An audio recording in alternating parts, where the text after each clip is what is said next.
Welcome to another Unreal Engine 4 tutorial. Today we will talk about advanced interaction using line tracing. It sounds more complex than it is, believe me. So let's jump straight into it. First of all, go to your third-person blueprint, go to Blueprints, and make a blueprint interface. A blueprint interface basically communicates between the interactor and the one you want to interact with, or the actor you want to interact with. Let's call it Interact BP. Open it up, and in the top right you see you can change the function name, and let's set it to Interact. Compile and save, and that's it. We won't need this anymore for now. We still need to set up the line trace event inside of our character. To make things easier, go to your project settings first and go to input, and let's add a key event, an action mapping.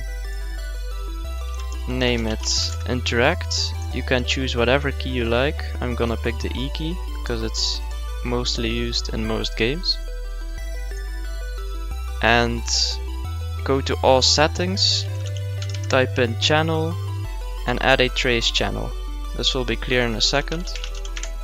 Call it interact, and the default response should be block. Click accept, and that's it. Now go back to your third-person character blueprint. Now let's call our interact event that we just created. This will be the E key. Now to add our line trace, drag out our follow camera. From here, get the world location of our camera. Get forward vector. And from pressed, line trace by channel. Now the location of the camera is going to be the start of our line trace. And now we have to define the end of the line trace, so the length of the laser our character is gonna emit from the camera. To do this, we have to do a vector times float. We need to add this vector and connect this to end. Now the range of our interact line trace is gonna be 800 units as a default value. Seems perfectly fine for me. You can set this to anything you like. And remember where we created the trace channel? You can now put this to interact. This is gonna be more convenient in further examples. And for testing purposes, let's change this to persistent so we can actually see the trace. From the blue dot, let's type break. Expand this. From the red one, a branch, and from here we can call our blueprint interface. Should be interact message. Connect the target with hit actor, the one we want to interact with. Compile and save, and that's it. Now I'm gonna comment this interact because this is complete. We won't need to change this anymore. Right, perfect. So now let's set up a simple example. Let's say you want to open up a door by pressing the E key. So I'm gonna add a door quickly. Create an actor door. Add a static mesh. I'm gonna use the default Unreal Engine door. And to make the door rotate, we'll have to add a arrow component. Make the static mesh child of the arrow component. And this is where our interface thingy begins. Go to class settings, type in interact. Here you can see our interface that we've created. You'll have to add this interface to every object you would like to interact with using this system. Because now we can access the event interact. Now we'll have to create our door movement. Call the function here. So when we interact with the object, this function is gonna be executed. Let's add a flip-flop because we want to open and close the door. Add a timeline, timeline. Let's call it move door. And connect this with reverse from end. Drag in the arrow components. Set the relative rotation. Connect this with update. Split this. We'll have to use this later. Open up the timeline. Change the length to 1. Add a flow track. Call it door movement or whatever. Add 2 keys using shift and click. Change the value of the first key to 0, 0 and the second key to 190. Make sure it fits on the screen. Select both keys using shift and click. Right click on the last key, click auto so it smoothens the curve. Go back to your event graph and connect this door movement with the new rotation Z. And that should be it. Let's drag our door into our scene and interact with it to see if it works. There we go, you can see our line trace hitting the door, opening and closing it. So that's perfect. Now let's add a more complex example. Let's say for example you want to pick up gold and add it to your inventory. Let's do that. So create another actor. Call it gold, open it up, static mesh. I've already created a gold mesh, you can use whatever you like. Let's change it a little. There we go. Make it look like a pickup. So I'm gonna add a rotating movement. That should be it.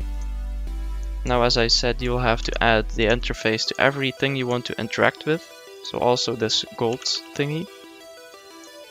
Add the interact interface, compile and save or it's not gonna work. Access the event interact function. Create another custom event. Pick up gold. And now this is where things become tricky. But very simple actually. So we'll have to go back to our interface one last time. Click on the function, go to the inputs over here, add a new parameter and change the type to your character, an object reference. Change the name to character, compile and save it and we can close it. We don't need it anymore from now on, I promise. So as you can see now, we have a character input over here. This makes sure we can access all the variables inside of our third-person character, which is very convenient. First of all, we'll have to connect this to self to make sure we actually give our character to the actor we want to interact with. And now promote this to a variable inside of the gold actor, call it character. Call the pickup gold event or function and let's say get gold, increase our gold, so set gold by 1 or by whatever value you prefer, plus integer, and we want to destroy our actor once we pick up our gold. Perfect, that should do it. Make sure you have a gold variable inside of your character or you won't be able to access it, of course. I've already set up a HUD which displays the gold. Let's check this out. So I created a HUD widget. I added a text variable here and an image to make it smooth and nice. I added a function over here which casts to your character, gets the gold variable, and this is just a bypass. If the integer is 0, it's still gonna display on the screen, which it normally doesn't, which is strange in my opinion, so this is a convenient trick to bypass that. So if it's 0, it's gonna return 0, otherwise it's just gonna return the value of the gold. So perfect, that's all set up. So when I press play, you can see my gold displays in the bottom right. Now let's add our gold object into the scene. Let's add multiple by holding Alt and dragging. And now if we pick them up by pressing E, the line trace hits it, picks it up, increases my gold in the bottom right, as you can see. And that's all there is to it. Door still works.